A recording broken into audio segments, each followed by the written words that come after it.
Ask questions. So what do you do when your friend, relative, neighbor, or coworker says he or she is pro-choice? A simple key to having a fruitful discussion with an abortion supporter is to ask the person questions. After all, you want the person to think, and a good question forces the other to think through his or her response.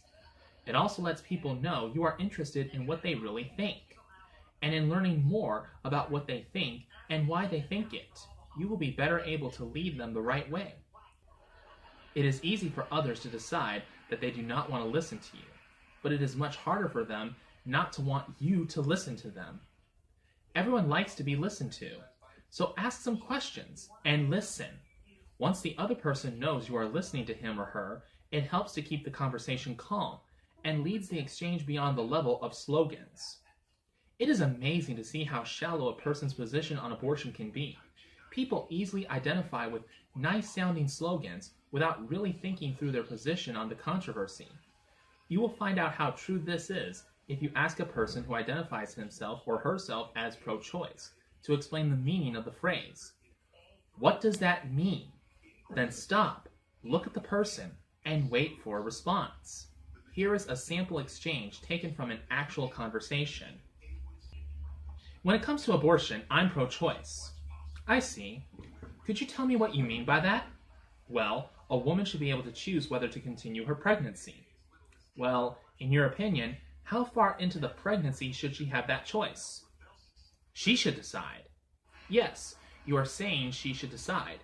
But for how long? Well, it is better if she decides early rather than late. Why? What makes it better?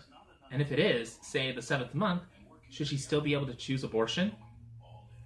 Notice that in this exchange, the pro-lifer did not launch into an explanation of why pro-choice is a meaningless phrase, which it is, or of why freedom is subordinate to life itself, which it is, or even of what choosing an abortion actually does.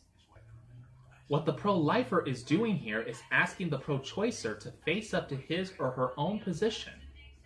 What does it mean? What position do you actually take? If you go back over the brief exchange, you will see that this could even be a conversation between two pro-choicers, one of whom is simply trying to understand the other's position, which very well could be similar to his own. This approach is extremely valuable because one cannot make you understand his position if he does not understand it himself, and to attempt to understand one's own position, when that position is wrong, can help one discover the truth.